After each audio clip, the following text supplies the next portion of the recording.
hoy en 678. La FIP denuncia a una gigantesca multinacional y los medios opositores la defienden. Una decisión de la AFIP que suspendió a la empresa Procter & Gamble por fraude fiscal y fuga de divisas. Suspendió el quit y el registro como importador y exportador de esta multinacional. Una medida de muy alto impacto, Daddy, sobre esta multinacional. Se habla de una maniobra de evasión de 138 millones de dólares. La empresa puede ser pasible de ser acusada de contrabando agravado. Una empresa que factura 55.000 millones al año. Me parece interesante también ver de qué manera lo han abordado algunos medios. El gobierno, la FIP, avanza contra una empresa extranjera, contra Procter & Gamble. La FIP le suspendió el quit a Procter & Gamble, la ofensiva anti-norteamericana del gobierno. La ofensiva anti-norteamericana del gobierno. La FIP se le agarró con Procter & Gamble. La FIP se le agarró con Procter & Gamble. Esto es un escándalo. Estamos hablando de una de las multinacionales más grandes del mundo que ha sido acusada por un delito muy grave. Hoy se conocieron estas propuestas desde un sector opositor. Y además una bomba, confirmado el romance entre Martín Redrado y Amalia Granata. ¡No! Las imágenes. ¡Epa! Mirá la zapán de Redrado. No. Primer plano. Ahí está el sex symbol. Siguen los ataques contra un niño de 11 años. Ah, gracias Jorgito por mirarnos, Ayer vi, yo veo en el camarín cuando estoy esperando para salir al aire, en realidad trato de hacerles un favor, porque como no los ve nadie, los veo yo, veo un poco de 678, y ayer estaba Coqui Capitanich. Veo eso y el rating. Salís re tranquilo a hacer el programa. Sí, pues 678 hacía 3 puntos, 2 puntos. Y estaba Coqui Capitanich.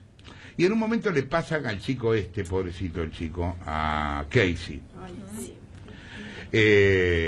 Casey Goebbels, ¿no? Casey Goebbels, ¿no? Apareció un video de un nene, K, llamado Casey Wander, y hay una cosa que quiero aclarar, no es que nos estamos metiendo con un nene de 11 años. Casey, anda a Disney, querido. Tus viejos te están cagando, Casey. No le des bola a esos tipos. Hablo de tus padres, Casey. No le des bola a esos tipos. Hablo de tus padres, Casey. Porque sos un nene de 11 años y porque no tenés la más puta idea de lo que estás diciendo. No es verdad lo que estás diciendo. No te hagas el canchero. No es que nos estamos metiendo con un nene de 11 años. No te hagas el canchero. ¿Quiénes son los padres? Es el hijo de Goebbels. Es el hijo del ministro de propaganda de Hitler. ¿De dónde salió este chico? Es el hijo del ministro de propaganda de Hitler. ¿De dónde salió este chico? Oponerse por oponerse, capítulo 1500. El ejemplo de hoy, la Corte Suprema. Cierta polémica en torno a la Corte Suprema. Yo, la verdad que estoy sorprendido. No entiendo cuál es la polémica. La Corte tiene que tener 5 miembros. Se va a Zaffaroni porque cumple 75 años el 7 de enero. Y hay que nombrar a otro ministro y se terminó. No entiendo cuál es la polémica. El kirchnerismo busca poner jueces en la Corte Suprema de Justicia que sean bienvenidos por la Casa de Gobierno. Mientras la oposición hace la plancha, el kirchnerismo avanza por todos lados. Hasta la Corte. Hay un interno. Llamado a la solidaridad. Sí. Se necesita que la oposición se despierte. Sí. Muchas gracias. Estamos los ciudadanos esperando. Estamos los ciudadanos esperando. Lo que se discute acá es que para designar un juez de la Corte Suprema nosotros nos vamos a designar. hace falta 2 tercios en el Senado. Que le pregunten a otras fuerzas políticas, no a nosotros. En todo caso, yo también... Usted dice que no van a conseguir esos 2 tercios para designar un juez en la Corte con el radicalismo. No van a conseguir ningún juez. Nosotros no vamos a acompañar nada. Nosotros no vamos a acompañar nada. Tenemos una definición de que con este gobierno no queremos trabajar ningún consenso. Con este gobierno no queremos trabajar ningún consenso. Un disparate delirante lo de Morales. O sea, mirá el nivel de locura que tiene Morales. Esto habla de la debacle en la que está el radicalismo. El radicalismo está en una debacle, en un nivel de confusión tan enorme. Es delirante no poner un juez durante un año. Fondos buitre y una nueva operación clarinista que se cae. En la tapa del diario Clarín del domingo. Preparan una ley para poder pagar a los buitres. La Casa Rosada ya avisó al oficialismo en el Congreso. Miraba el caso de la tapa de Clarín respecto a una supuesta ley que enviará el Poder Ejecutivo ante el Congreso, que lo habría informado el ministro Axel Kicillof. Todo mentira. Es una capacidad impresionante de operación mediática permanente de mentira sistemática. Nosotros obviamente tenemos la necesidad de aclarar ante la opinión pública respecto a este tipo de maniobras. La Jornada de México entrevista al ministro de Economía, Axel Kicillof. Periodista. ¿Serán derrotados los fondos buitres? Kicillof. A finales de año, cuando desaparezcan los instrumentos que los fondos buitres han utilizado para la extorsión, habrá mejores posibilidades para dialogar con los acreedores que optaron por quedar fuera de la reestructuración de la deuda. Todo pasa y todo queda, pero lo nuestro es pasar haciendo camino sobre la mar. Nunca perseguí la gloria, ni dejar en la memoria de los hombres de mi canción. Yo amo los mundos sutiles, ingrávidos y gentiles, como pompas de jabón. Me gusta verlos pintarse de sol y grana volar, bajo el cielo azul temblar, súbitamente quebrarse. Nunca perseguí la gloria. Empieza 678, el programa que despeja los nubarrones operísticos. Hace 4 años. 10 días sin lluvias en la ciudad de Buenos Aires, la mayoría con cielo despejado, pero mañana va a ser la excepción. Pero mañana ya, a la hora de levantarse, 6, 7, 8 de la mañana, 6, 7, 8 de la mañana. Hace 2 años. Miren la temperatura, 35 grados. En ese momento puede empezar a llover. 6 de la tarde. Eso es bueno. 7 de la tarde. Paro ahí. ¿O no? 6 de la tarde. Eso es bueno. 7 de la tarde. Paro ahí. ¿O no? Y la semana pasada. No ha cesado el peligro de tener tormentas de intensidades, como les decía hoy, 6, 7 o más. 6, 7 o más. Cuando el jilguero no puede cantar, Cuando el poeta es un peregrino, cuando de nada nos sirve rezar.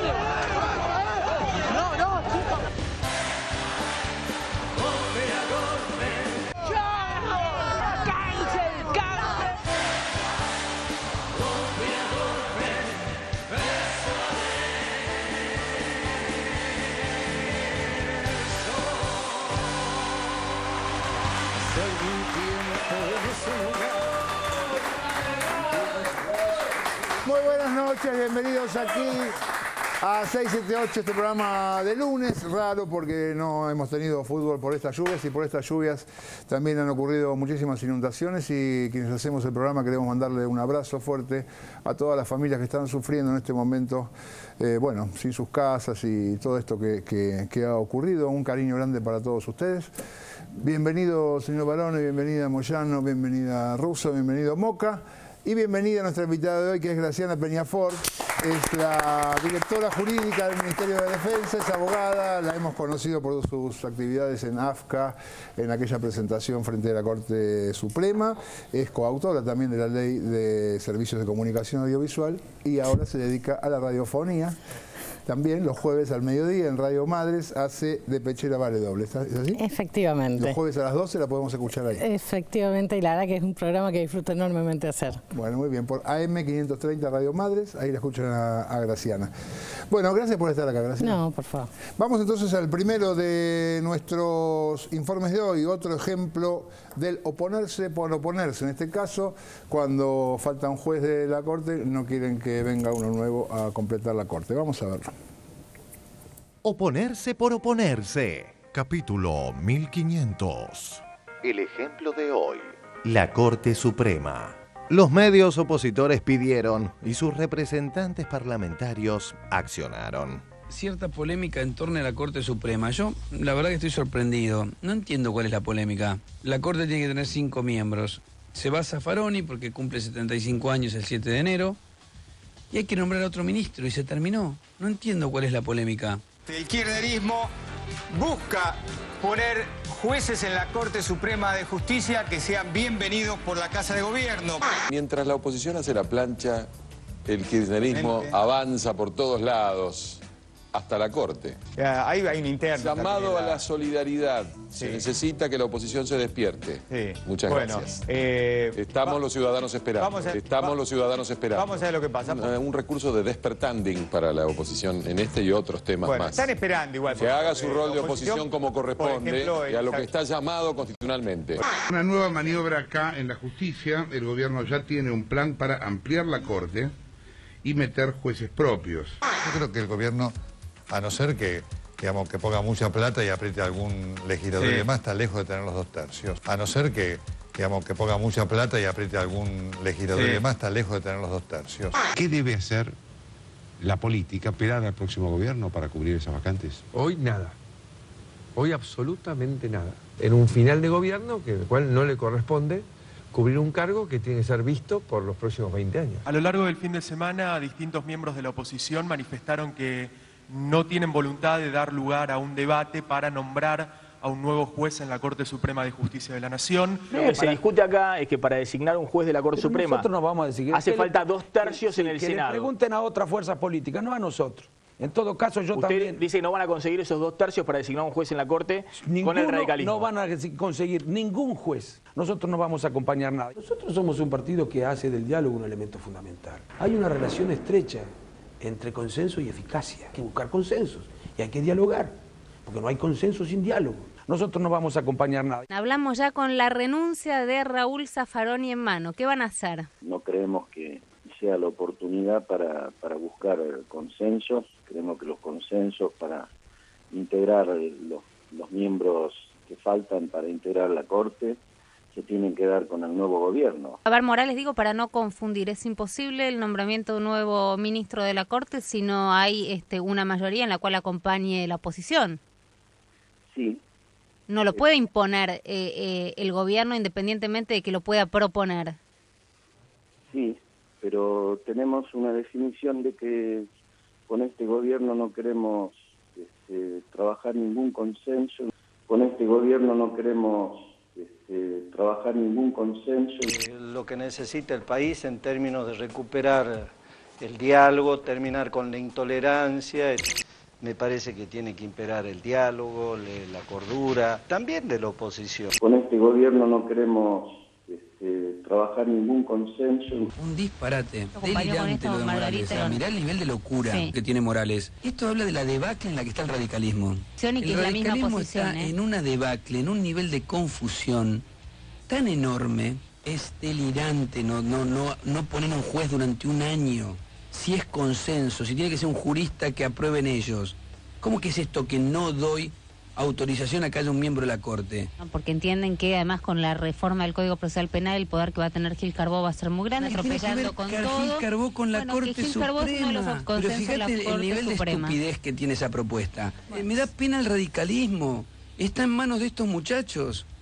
Pobre radicalismo. Senador Sanz, ¿ya es un hecho que el radicalismo no va a dar los votos para eventualmente aprobar a un reemplazante de Raúl Eugenio Zaffaroni? Bueno, esa es nuestra decisión. Nosotros en todos los temas vinculados a la justicia advertimos que el gobierno, la intención que tiene no es cubrir vacantes, no es hacer una justicia más independiente, sino todo lo contrario.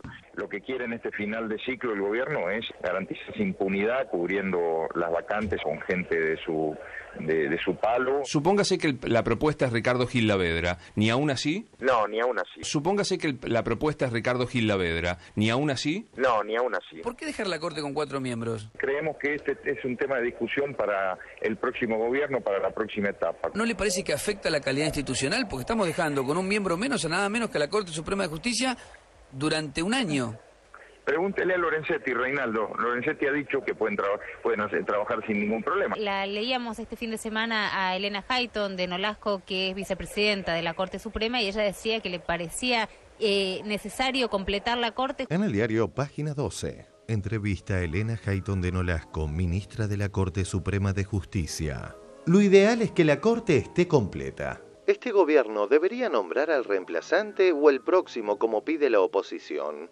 Ese es un problema político, pero lo ideal sería que la Corte esté completa, porque si no podemos quedar empatados 2-2, y si bien se puede llamar a un conjuez para desempatar, el problema es que, al ser alguien ajeno a la constitución del tribunal, que cambia incluso según el caso, puede generar incertidumbre a la jurisprudencia. Le creo más a Lorenzetti que a Hayton de Nolasco.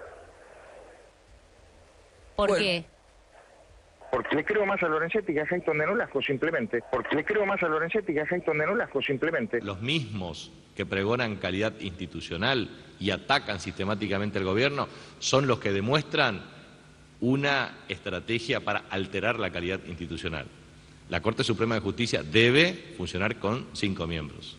Entonces, pareciera que existe una especie de acuerdo tácito entre algunos de los miembros de la Corte Suprema de Justicia con la oposición para impedir la designación de nuevos miembros. ¿El gobierno quiere ir por la Corte, Gil Domínguez? ¿Qué le parece a usted? Se juega la conformación de una Corte con una mayoría cercana a este gobierno en el último año de su gobierno, o una Corte independiente, imparcial, idónea, como se configuró la Corte cuando Néstor Kirchner designó a los actuales integrantes de la Corte Suprema. Bueno, cuando uno habla de independencia, tiene que decir independencia respecto de los otros poderes e independencia respecto a los poderes fácticos, es decir, los poderes económicos. La definición de la Corte Suprema de Justicia de la Nación, que contrariando lo que había decidido con respecto a la ley de medios en su momento, prorrogó una medida cautelar que desde hace 10 años beneficia al diario La Nación para que no pague 300 millones de pesos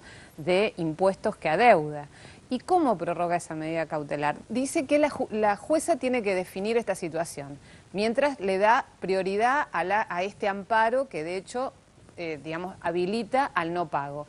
Y al mismo tiempo avanza sobre el riesgo que implica una política tributaria, que, según los 3 miembros de la Corte que aprobaron esto, encabezados por el doctor Lorenzetti, Fait y Maqueda, porque Zaffaroni no votó y la doctora Hayton de Nolasco se opuso, fundamentan esto diciendo que esto puede ser un atentado contra la libertad de expresión.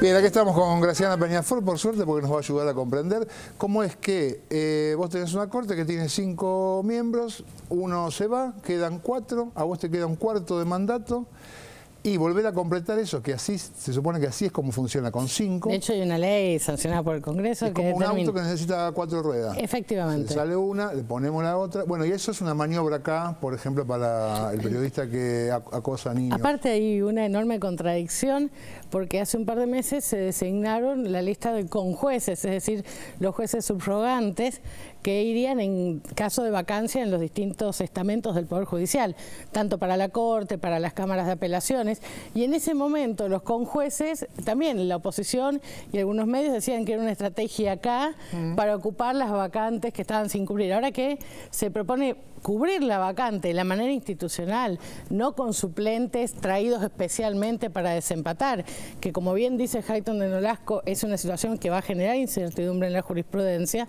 No, ahora también se oponen a eso, o sea, no, lo otro era una estrategia acá, esto también es una estrategia acá, pero aparte hay un tema que no es menor, los 2/3 los va a seguir necesitando también el próximo gobierno, sea quien sea, claro. Por lo cual la necesidad de construcción de consenso va a seguir existiendo, sea quien sea el gobierno. A mí lo que me parece es que hay un problema de cómo leyeron la Constitución algunos líderes de la oposición, que no han leído que el mandato de los gobiernos del Ejecutivo dura 4 años, con lo cual no es que el año antes se acabó la posibilidad de gestión, y que le están quitando a una institución muy importante de la República, como es la Corte Suprema, la posibilidad de funcionar articuladamente, sin contar además.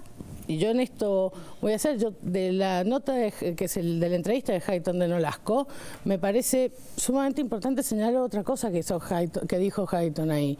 Y es que para ella lo ideal sería además que el próximo miembro sea mujer, por ejemplo, para mantener un equilibrio que se perdió con la pérdida de la doctora Argibay. Me parece que es importante no solo que la Corte funcione plenamente, es decir, con todos sus miembros en forma estable, porque además hablan de jueces independientes. Exactamente, ¿independientes de qué? Porque si va a ser independiente si lo nombra este gobierno, esta conformación del Congreso, si lo nombra el que sigue. ¿Qué es lo que están tratando de decir? Me parece que lo que están tratando de decidir es tener jueces que no sean tan independientes. Lo que están tratando es de precisamente tener jueces que sean dependientes de algo opositor. Mientras tanto prefieren un funcionamiento institucional anómalo, como sería una corte con 4 jueces, porque esto, y en esto yo sí voy a ser clara, que es una cosa que lo pienso muy sinceramente, porque entonces tienen garantizados al menos 2 votos que han sido siempre muy funcionales a los intereses más conservadores de la Corte. Digo, es el voto del doctor Fait y es el voto del doctor Maqueda, que en general tienden a seguir siempre las líneas más conservadoras, más dispuestas a defender determinados intereses, mientras que los demás miembros de la Corte han sabido tener sus posiciones propias. Uno podía compartir o no las posiciones que sostenía Carmen Argibay. Sí. Ahora, lo que no nos quedaba duda es que Carmen Argibay sostenía la posición que sostenía desde ella, desde lo que pensaba honestamente. Lo mismo con el doctor Petracchi, ni hablar con el doctor Zaffaroni, y lo mismo con Lorenzetti, que acompaña y conduce en este momento ese cuerpo, tratando de construir consensos, articulando consensos. Para serles honestos, así como yo festejé el fallo que dio la constitucionalidad de la Ley de Servicios de Comunicación Audiovisual, y me pareció muy malo el fallo que prorrogó la medida cautelar, que ampara no solo a La Nación, sino a Clarín y a otros medios, pero también veo cómo están construidos esos consensos y me doy cuenta que en ausencia del doctor Lorenzetti va a haber un quinto, en ausencia del doctor Zaffaroni, va a haber un quinto juez que no vamos a saber quién es. Y la enorme presión que significa además para los otros 4 jueces que quedan, saber que va a venir un tercero a desempatar, alguien que no ha pasado por los controles institucionales, que en un caso extraordinario se justifica. Ahora, sostener esa situación deliberadamente todo un año, a mí me parece cuanto menos una falta de respeto al mandato constitucional de 4 años y a la conformación de la Corte de Justicia. Y repito, eso no es buscar justicia independiente, eso es buscar justicia dependiente de otros poderes. Una pregunta, después ya los dejo. El gobierno, que es muy malo y muy tramposo, ¿tendría alguna herramienta para poner a alguien en la Corte, o sea, ponerme a mí de juez de la Corte, que tengo secundaria hecha? La designación de un juez tiene un proceso complejo, y yo quiero decir que antes era de una manera mucho más automática. Néstor Kirchner autolimitó sus funciones como ejecutivo, estableciendo un proceso de consulta a la ciudadanía en el cual se publican los antecedentes del candidato propuesto. Hay un proceso de oposición y de apoyos a quien sea el candidato, en el cual la ciudadanía participa y forma un consenso social sobre la figura, lo cual a mí me parece muy bien. Yo sí voy a estar de acuerdo con una sola cosa de los que dijo alguno de los opositores. Yo soy de las que sostiene que 5 miembros de la Corte son demasiado pocos para el volumen de trabajo, y creo que, y algunos amigos abogados míos como Gustavo Arballo me van a decir que no están de acuerdo, tal vez sea tiempo de pensar en algún esquema de funcionamiento por salas, por especialización, porque le estamos pidiendo a jueces expertos en daños que sepan de derecho laboral, claro. Le estamos pidiendo a penalistas que sepan de derecho administrativo. Zaffaroni ha hablado de una corte enorme de 19 miembros, ¿puede ser? Sí, el proyecto no es exactamente de Zaffaroni, pero yo creo que es necesario apuntar a una corte que tenga representación en las distintas ramas del derecho. Inclusive los otros días discutiendo con el padre Fabián, que es decía, ¿por qué tiene que ser abogado? Yo decía, bueno, la Constitución, la verdad me salió una defensa sumamente corporativa. Me decía, bueno, pero puede tener asesores que conozcan las herramientas. Digo, es tiempo que pensemos qué es la Corte Suprema, pero sin perjuicio de eso, que implica cambios que hoy no están en agenda, sí me parece importante. Hoy la ley establece 5 miembros, estos 5 miembros tienen que funcionar en forma plena, y que falte un año para que termine el mandato del Poder Ejecutivo no me parece ni por asomo de casualidad una buena excusa para impedir que funcione en forma regular los otros dos poderes, el Congreso construyendo consensos y la Corte Suprema con todos sus miembros designados regularmente. A ver, Rosa. Sí, a mí me parece que esto es un ejemplo más de una especie de degradación moral de la oposición. Me parece que cuando empiezan con la estrategia acá, esto es una estrategia acá para tal cosa, esto es una estrategia acá para tal otra, en realidad el kirchnerismo es una estrategia política de acumulación de fuerzas, de construcción política, y creo que en el fondo esa es la estrategia que no se bancan, porque ellos no tienen ningún tipo de estrategia de crecimiento. Y por otro lado también parece que es, si uno toma 3 pasos de distancia, cuando falta todavía un año entero de gobierno, claro, que empiecen a ellos están deslegitimando la democracia. La verdad que no sé si Lorenzetti, porque uno a esta altura no sabe si creer lo que dice Sanz que dijo Lorenzetti o lo que sale publicado en tal lugar que dijo Lorenzetti o cualquier otra persona. Sí. Pero si Lorenzetti dijo que con 4 pueden trabajar perfectamente, debería explicar si no le parece que esto que explicaba Hayton de Nolasco en el reportaje de Página 12, que lo hizo Irina Hauser, creo, el hecho de que en el caso de que haya que desempatar va a haber que llamar a un conjuez que no va a estar integrado al grupo, que además es un criterio distinto, porque además en cada caso podría llegar a cambiar, tendría que explicar Lorenzetti si le parece que eso es trabajar perfectamente. A ver, Moca, que está serio, me da miedo. Sí.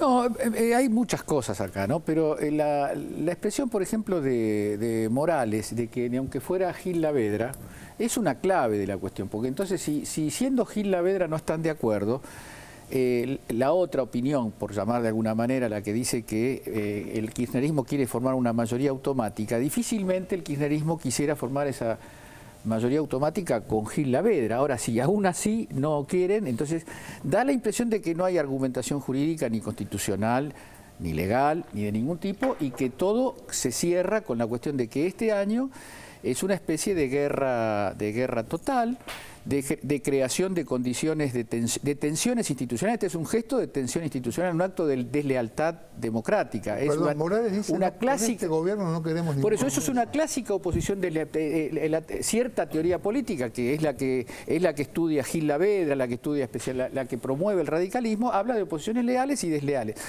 Cuando para hacer oposición, es decir, para servir a una táctica, a una estrategia política, se burlan las reglas de juego democráticas constitucionales, ahí estamos en presencia de una oposición desleal, que es el caso verdaderamente muy lamentable de la Unión Cívica Radical, porque una cosa son los francotiradores mediáticos que dicen y desdicen y hablan y se pelean y hacen shows televisivos, y otra cosa es un partido que tiene más de 100 años, que tiene mucha historia de la buena, de la mala, como todas las fuerzas políticas, pero que entre otras cosas ha validado con un entusiasmo digno de mejor causa, ahí sí donde había una corte con mayoría automática menemista. Si hubo una corte en los 30 años de democracia que desprestigió la institución judicial y que merecía una mirada crítica y diferente del sistema político, fue la Corte Suprema, que fue Néstor Kirchner el que la desarmó y armó una Corte Suprema que tuvo muchas dificultades, que tuvo y que tiene muchas dificultades y muchas peleas. Yo quiero ver cómo va a ser el futuro de la Corte Suprema en otras, no quiero ver, preferiría no ver, pero estoy seguro de que la lealtad política que tuvo Néstor Kirchner de modificar las reglas de elección de los miembros de la Corte Suprema, de someterlo a un debate público, de poner a gente que no tenía ninguna relación política ni con el peronismo ni con él, de formar esa Corte Suprema, que insisto, no fue cualquier cosa menos una Corte Suprema automáticamente alineada con el gobierno. Todo esto es un verdadero despropósito y a mí me parece que embalados por el vértigo televisivo y por la connivencia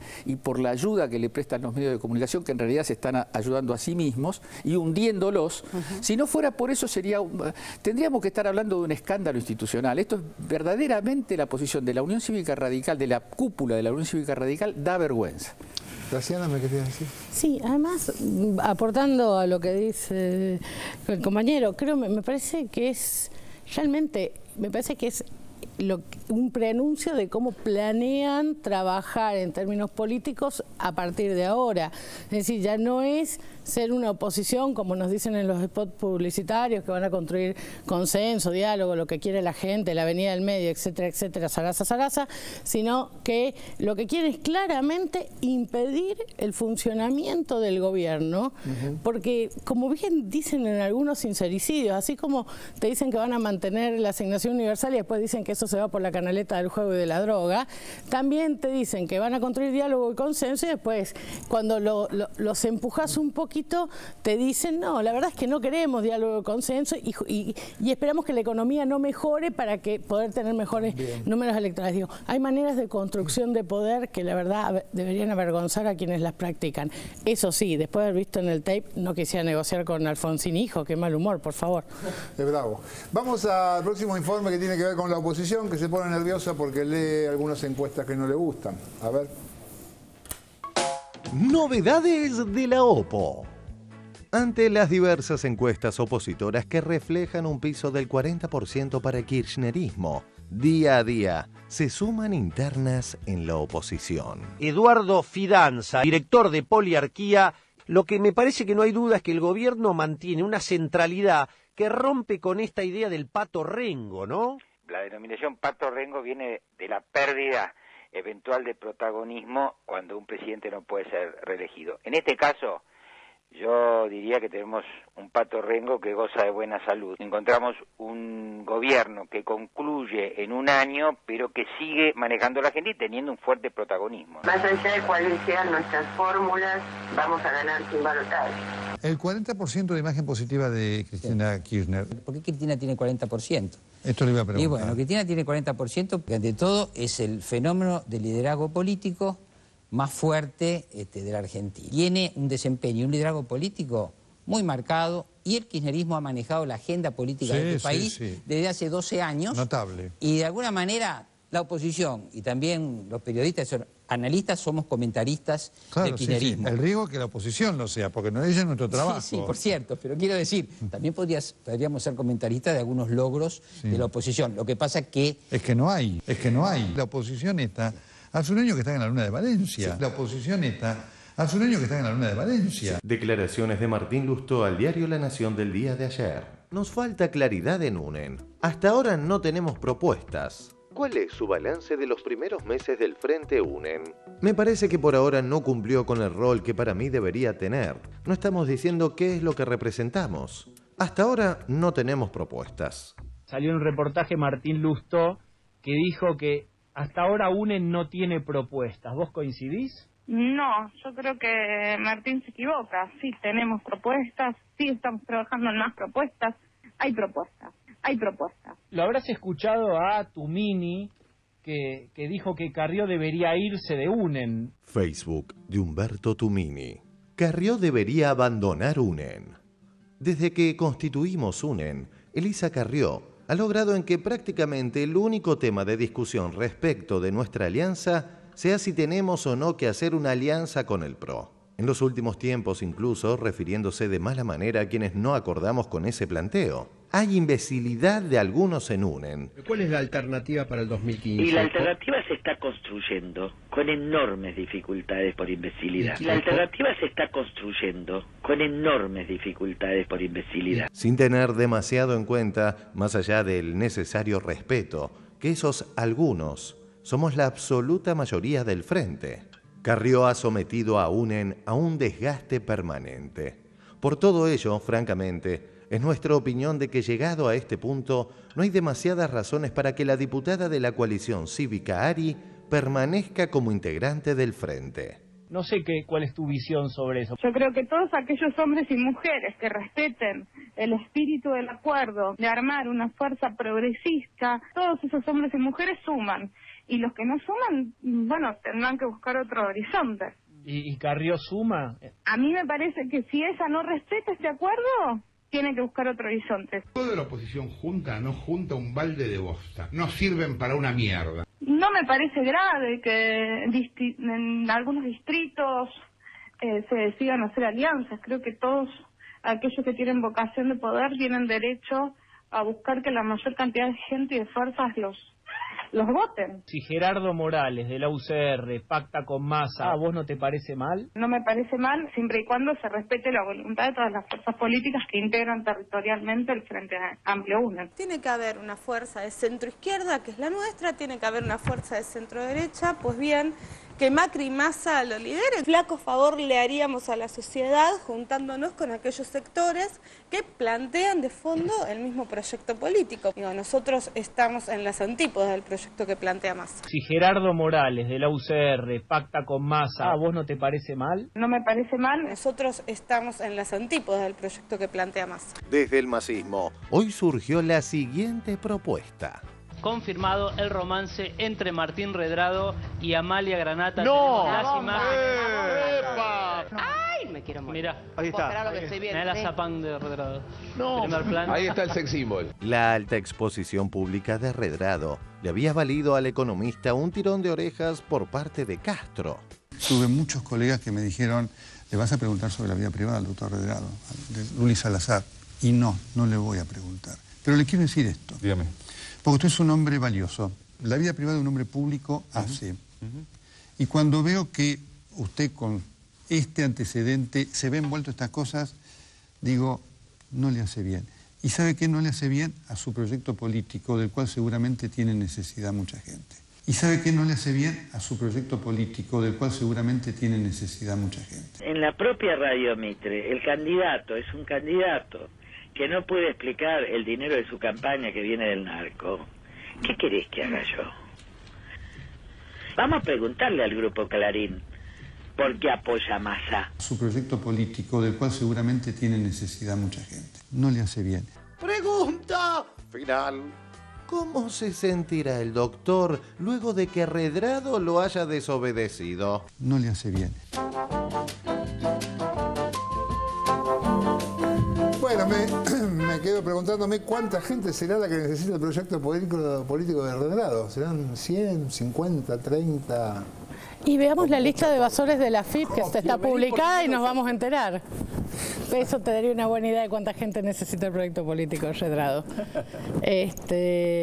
Mira, la verdad lo primero que tengo que decir, el tratamiento que están haciendo ahí de la mujer es una vergüenza. Que un periodista se ponga a opinar sobre la vida privada en relación a la mujer, sea quien sea la mujer, es una falta de respeto. No solo para el señor que está sentado ahí y que después vuelve a su casa, sino para cualquiera, digo, sea una mujer que se ganó el premio Nobel, sea una mujer que viene del mundo del espectáculo, la verdad que el prejuicio moral por la tarea de la mujer me parece que cuanto menos debería haber despertado una mínima voz de alerta. Porque hoy porque alguna vez salió en un teatro de revistas, mañana va a ser por otra cosa. Esas cosas no hay que dejarlas pasar tan fácil, sea Redrado, sea Nelson Castro, sea quien sea.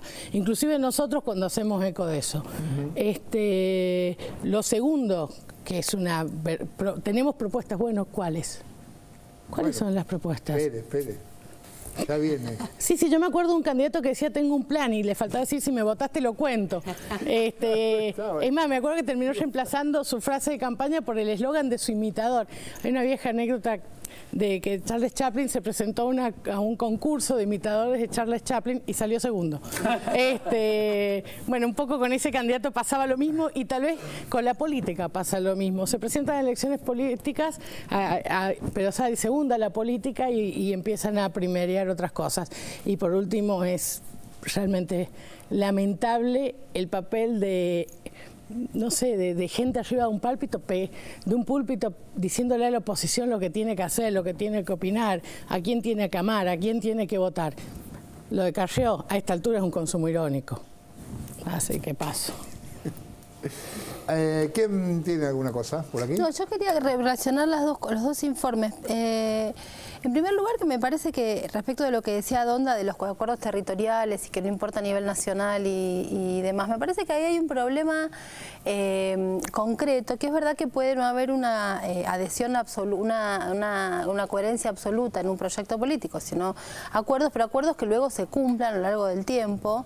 Porque, por ejemplo, algo muy sencillo, como se vota una ley en el Congreso y esa ley, algunas, la mayoría, necesitan ser ratificadas en las provincias.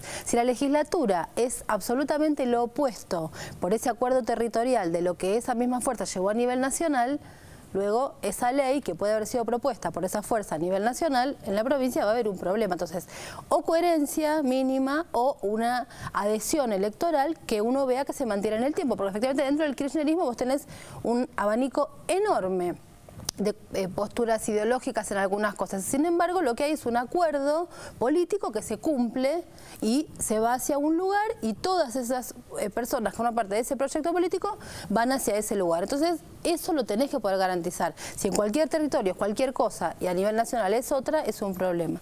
Y después, respecto de la oposición, hay una figura que está apareciendo más que antes, me parece, que es la de Sanz, que se ve que está como muy necesitado del aval de ser él el hombre elegido en algunas circunstancias y se convirtió en una especie de tiratítulos.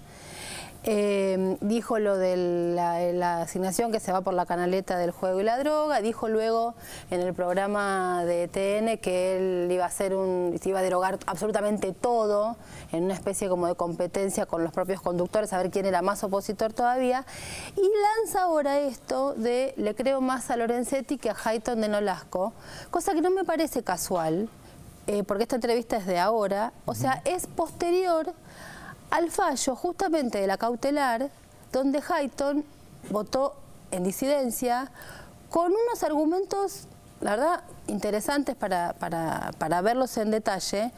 Y me parece que ahí el tipo está como jugando esa interna, no sea cosa que tampoco te quede mal con esta corte. Y lo último que quería decir respecto también de lo de Hayton y lo de la corte, es que en el 2006, siendo Cristina Fernández senadora de la Nación, ella fue la que propuso que en lugar de extenderse a 9, como estaba previsto en la cantidad de jueces de la Corte, se mantuviera en 5.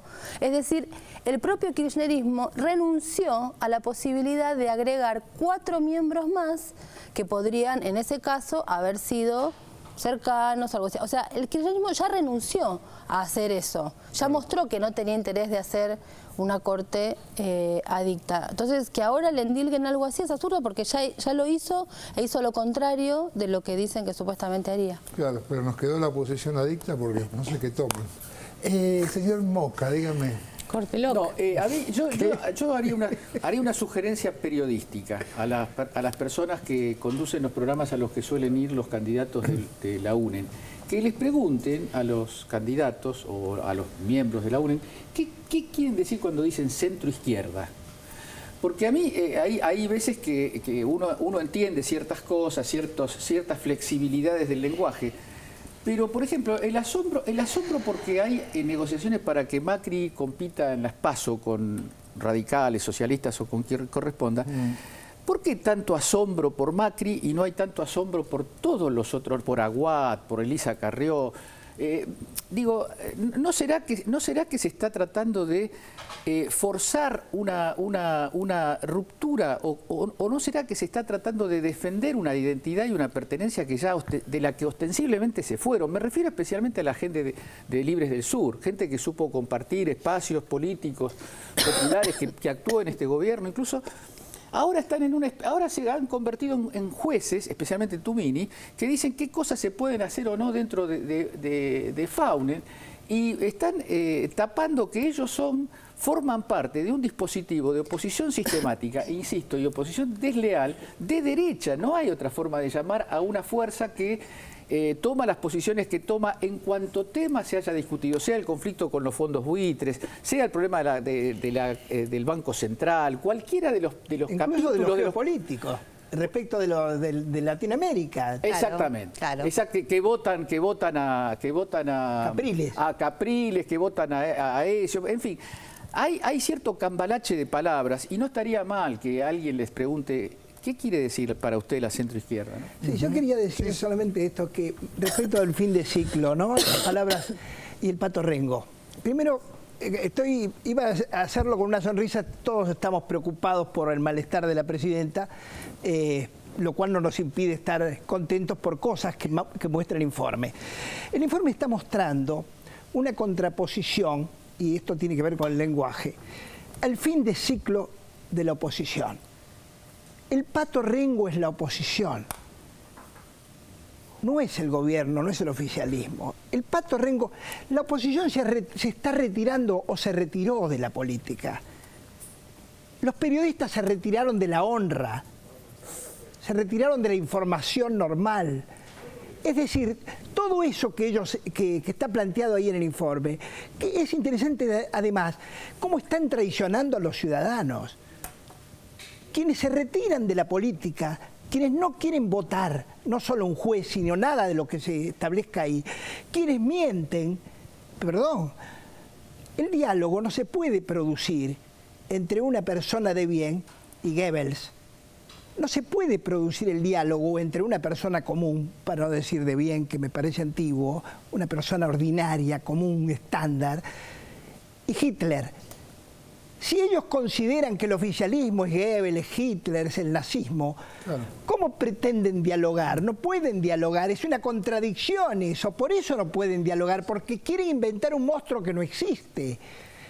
Esto es lo que tenemos que tener claro y el informe lo muestra claramente. A veces uno es reincidente en esta idea, pero nada más que esto. A ver, ¿sabes que acompañando lo que dice Orlando, los otros días pasó algo muy particular? En un programa de TN lo invitaron a Sapsay, que estaba Tenenbaum y Slotoviazda. Y en un momento Sapsay empezó, realmente se enamoró de su propio personaje y Tenenbaum salió a decirle, bueno, todo esto, 2 días después, Tenenbaum publicaba en su cuenta de Twitter, es increíble lo que me pasa.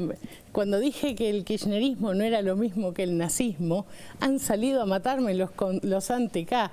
Y un poco pasa eso, cualquier cosa que se oponga, porque la verdad, los otros días veíamos, el kirchnerismo le rindió homenaje a Mariano Ferreira, un militante opositor que murió peleando en una cosa espantosa de la cual el gobierno además se hizo cargo, salió a buscar los culpables. Muchos creemos que la muerte de Néstor estuvo muy vinculado a esos días también.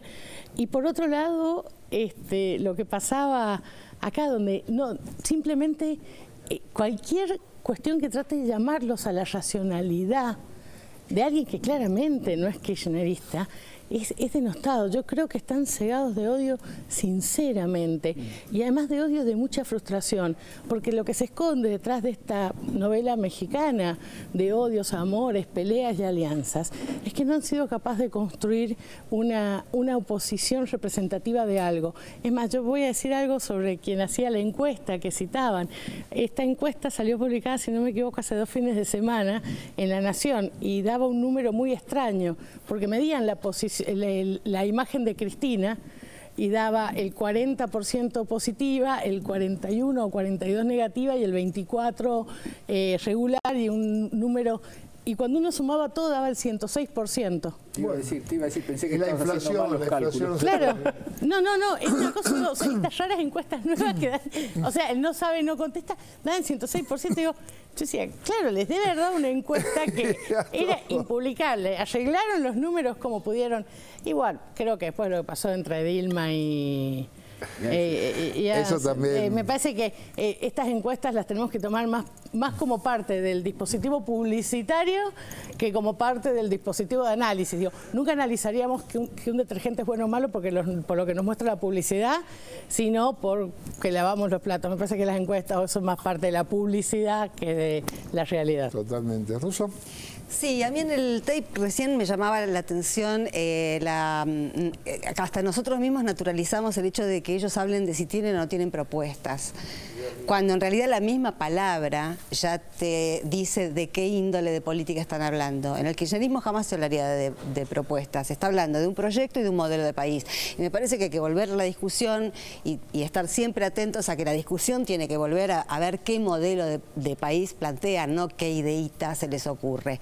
Porque si están envenenados, me parece que es porque han llegado el punto en el que no hay millones de giles avivados y no les resulta para nada fácil, es inconfesable el modelo al que quieren volver. Entonces por eso abrevan en la idea y por eso son interrogados sobre alguna que otra propuesta, si tienen propuestas o no tienen propuestas. En política tener una propuesta o tener otra propuesta no se construye demasiado con eso. Tienen que blanquear hacia qué modelo de país quieren ir, que en el mundo tampoco hay tantos. Bueno, voy a hacer un corte. Les cuento que cuando volvamos tenemos esto que la AFIP agarró a Procter & Gamble, una empresa muy seria que de alguna manera se choreó un montón de decenas de millones de dólares. Pero lo hizo muy bien. También vamos a tener, seriamente. Muy seriamente, sin matar a nadie. Higiénicamente. Silenciosa y con buenos modales. Sin usar armas, nada. Hicieron unas cuentas y se chorearon un montón de plata. Bueno, eso lo vamos a estar viendo. También vamos a estar con precios cuidados. Quizá entren otras cosas. Pero antes... Les cuento que una novela de Fernando Braga Menéndez, Libreta Negra. Ya la conocen, es una verdadera advertencia esta novela porque revela lo que está haciendo clandestinamente los servicios de inteligencia de los Estados Unidos hoy en América Latina. Y ahora vamos a ver de qué se trata. Novela La Libreta Negra. Entérate cómo operan los espías de la CIA en la Argentina. La Libreta Negra te atrapa. Una novela fascinante.